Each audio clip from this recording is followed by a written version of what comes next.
What's up, everybody? It's your favorite show, Get a Bucket. I'm your host, Train, as usual. Hope you're all having a wonderful, wonderful day. And as you can see on the screen, we got my guy, Nick. Nick, how's everything been with you, man?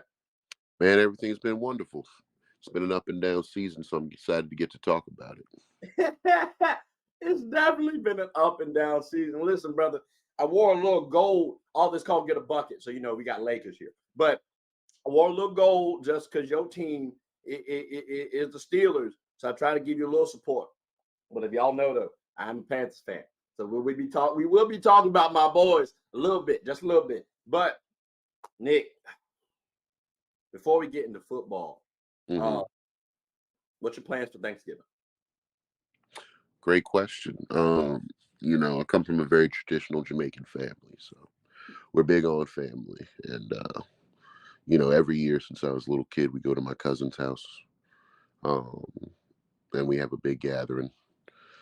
Traditional Jamaican food, traditional American food. So honestly, what's the traditional Jamaican food, out of curiosity?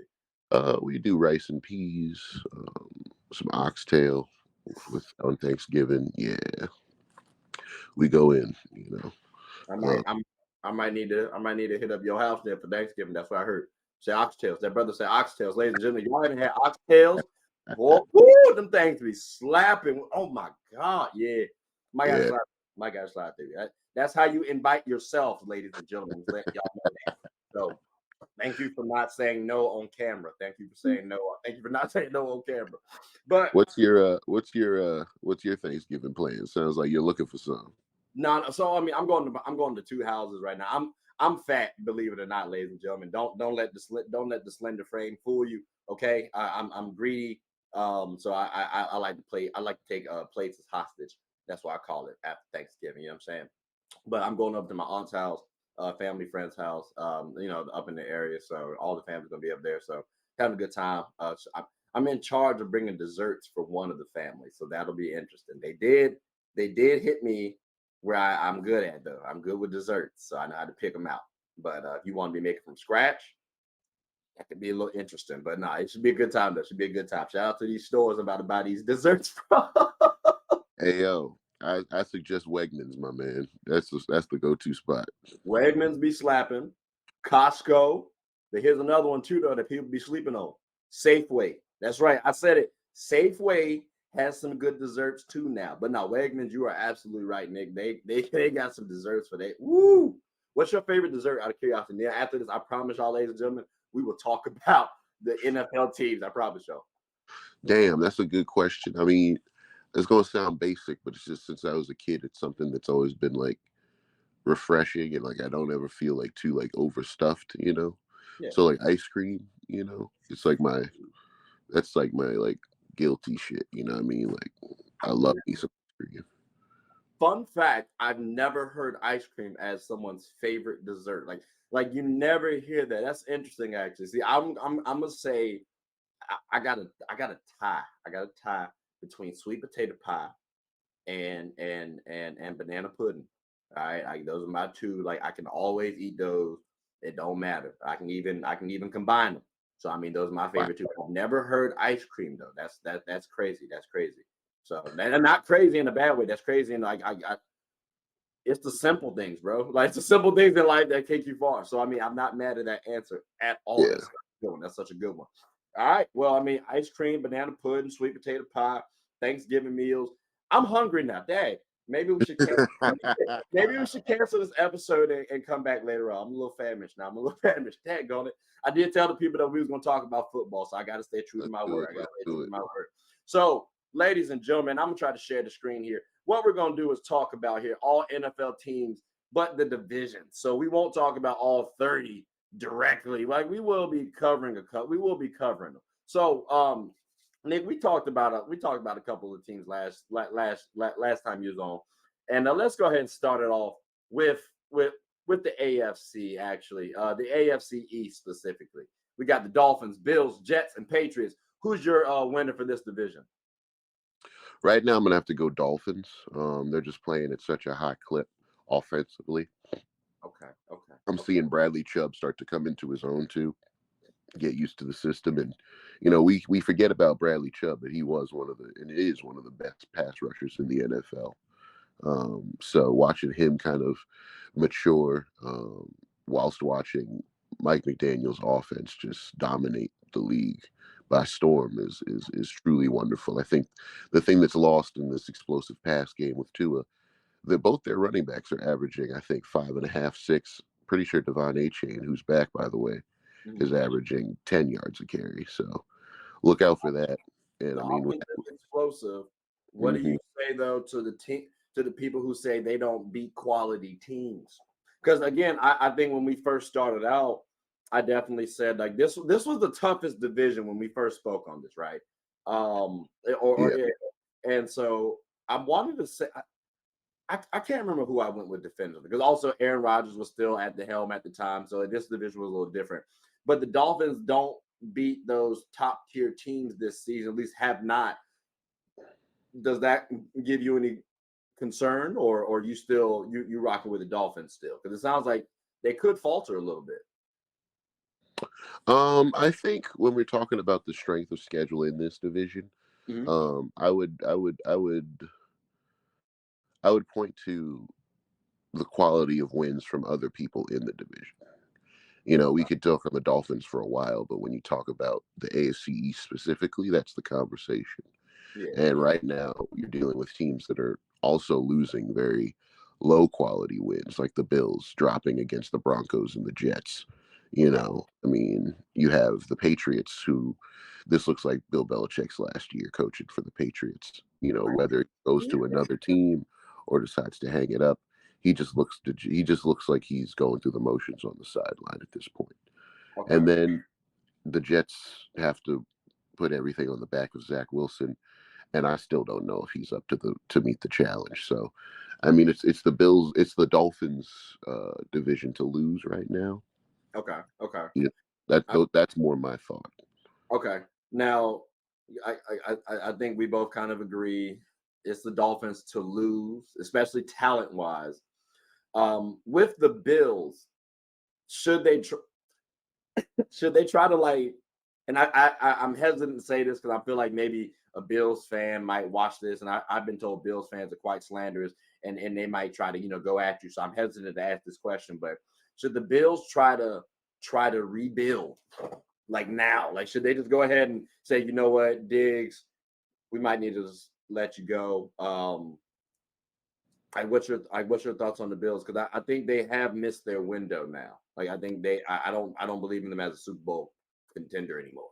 Well, I think the thing that you need to remember is that a lot of this falls in the lap of Josh Allen, and I don't want to say that too strongly because clearly, execution wise, everybody has their problems. I mean, one of his interceptions was a drop, plain and simple, last week. So I'll say this: I think that firing Ken Dorsey is going to have an effect on this season. I think that was a bold move, mid-season, firing your offensive coordinator. As somebody who's been calling for the firing of his offensive coordinator for some time, I find that I understand, while watching my team kind of keep themselves in it, that cohesion is an important thing. So that could have ramifications on a team's success. And I do think that the Bills will have a very steep upward climb because in terms of strength of schedule, it's pretty much a wash at this point. I'd be surprised to see them have a winning record this season with what they have remaining on their schedule. So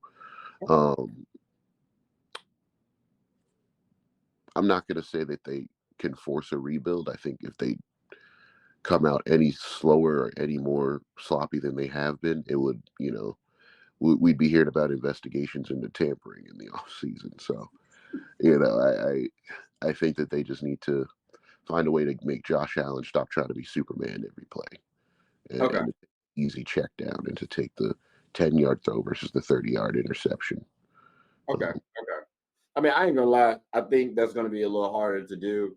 I personally think I don't think people really change. I think people adapt.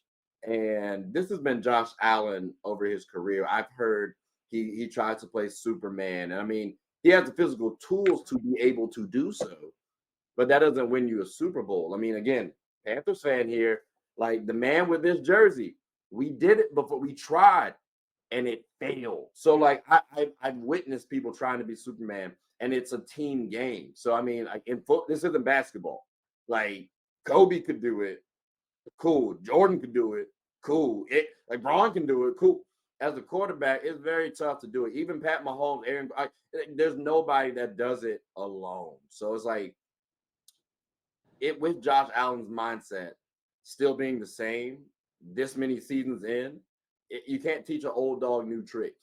And it's not like he's new to the game. So I question, will Josh Allen actually change? That's my question mark for it. So for me, I don't know if the Bills is going. I think the Bills should honestly consider rebuilding. Honestly, like realistically, you can still get a lot of pieces for players like Stephon Diggs. So I mean, if you want to keep stringing the team along and going to the playoffs to lose, cool.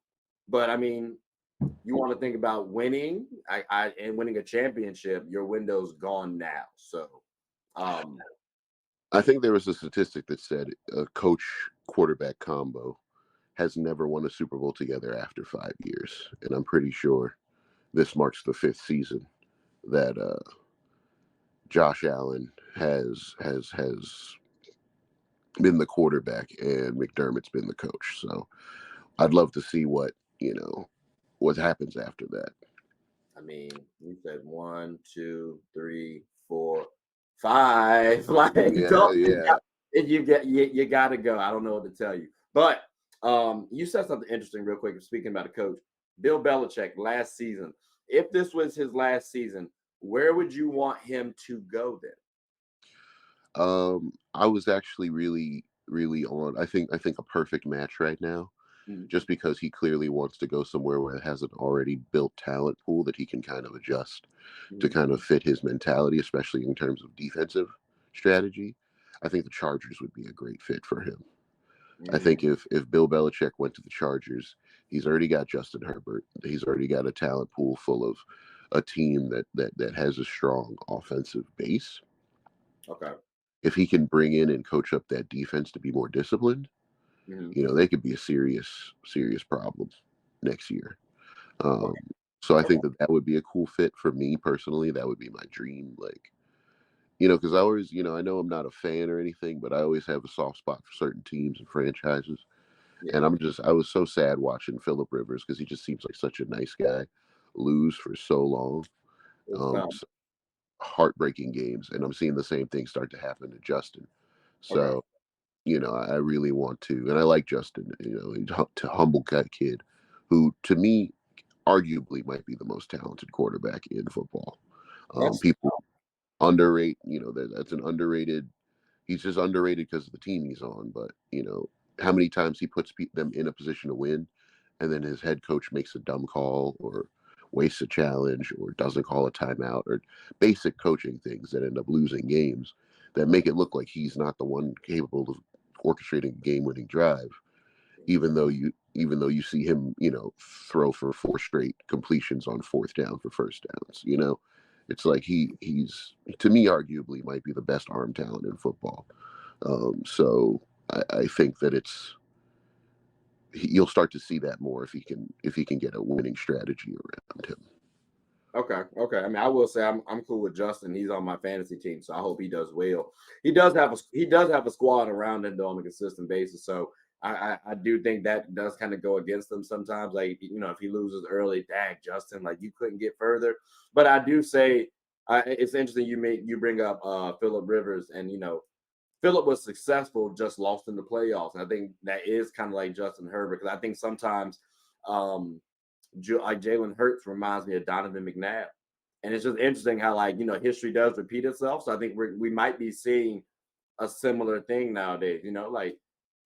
It's very interesting that you say he's like, or you bring up Phillip Rivers, and because they are very similar in terms of their career path. So that's interesting. But it's so funny to say that, by the way. I don't mean to cut you off here, but but that Eagles reference you just made with Jalen Hurts and Donovan McNabb, I lived in Philly for 6 years and was surrounded by nothing but Eagles fans. So I still got a lot of friends who are loyal to that fan base, and have a couple friends who, interned with the team actually. So they keep me abreast on all that stuff. And, Donovan McNabb was not liked amongst Philly fans, to be honest with you. I mean, he'll always have a place in the city, and Okay. he's going to be a quarterback who people rooted for, but Yeah. his personality was just a wash for many people. They thought he was a cornball. They Yeah. thought he was weird. Like he didn't have that cohesion in the locker room that said he's a leader. He was just the quarterback. Um, Jalen Hurts is actually giving second stint Michael Vick vibes to me. If anything, he's giving, Randall Cunningham. He's that kid is a leader, and I truly, and I respect his swag, and you can tell his teammates do too. Yeah, yeah, yeah. No, I get that. I get that. Because I was just bringing him up because of like team. You know what I'm saying? Like Hmm. Donovan McNabb was on the Eagles. From a leadership perspective, I thought Donovan was cool as a leader, but I mean, I'm not inside the locker room, so that's a different discussion. It's another discussion for another day. But that's interesting though. That's interesting. That kind of brings me. Yeah, we might have a solid discussion. When you and I talk about the Eagles though. But yeah, now that's gonna be good. But overall, I think this AFC is pretty solid as a whole, bro. So I mean, I ain't gonna hold y'all, ladies and gentlemen. Yeah. We just covered the whole AFC, so I hope y'all liked it. Please like, subscribe, comment, tell anyone about the show. Nick, before we go, you got anything you want to say to the folks? Support my bro. He's putting out great content every week. So like and subscribe, like you said. And yeah, I mean, thank you so much for having me. I'm excited to see what this season unfolds, because I think a good football season is a season where any given Sunday is a true statement. And we're seeing an any given Sunday kind of season, which I really like. It's good for Yeah, football. Have competitive teams regardless of record, division, roster, health. You know, um, it I really mean, makes betting a lot more yeah, entertaining. Well, I don't know if entertaining is the right word for that. Actually, now that I think about it. no, more like anxiety inducing, but Yeah, it adds anxiety to my. I swear to you, bro. Because even in basketball, it's becoming more like an any game sort of league now. You know what I'm saying? Like any team can beat you. Like the talent level is there. It's just more so about the execution and production now. So I mean, that's what the NFL is like, and I appreciate. I've appreciated the NFL for a while for that reason, because any team can win on any given Sunday. So I mean, and I think that's what the NBA is trying to actually create in their league, because for a while you kind of knew which teams were going to win. So you still might be able to, but now it's harder to tell, because hey, this team is actually tough to beat. So can this team really beat them? That's why I viewed that for the NFL for a while. So I've always appreciated that about the NFL, man. Definitely, definitely. yeah, But yeah. ladies and gentlemen, y'all will definitely see Nick again. Probably soon too. I'll probably have another video to talk about, because Super Bowl not gonna be is gonna happen not too long from now. So we should bring. We'll have you and a couple other boys on the show for certain, for certain. But like I said, ladies and gentlemen, hope you all have enjoyed it. I hope you all having a good one. Hope you all enjoyed the show, and most importantly, take care.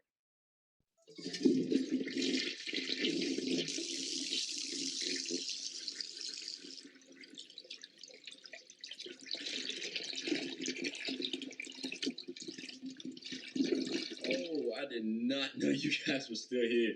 As you can see, we're at the back end of the show. No pun intended, but look, hope you all enjoyed it. And before you go, please subscribe to the YouTube channel, follow the IG account, share the content to anybody who's anybody. And most importantly, leave your thoughts and comments below. But I got to go back and play Buddy in 2K, so let me unmute him real quick. Excuse me. Hey, boss, I'm back. Nah, you better catch this word. You know we get buckets around here, too.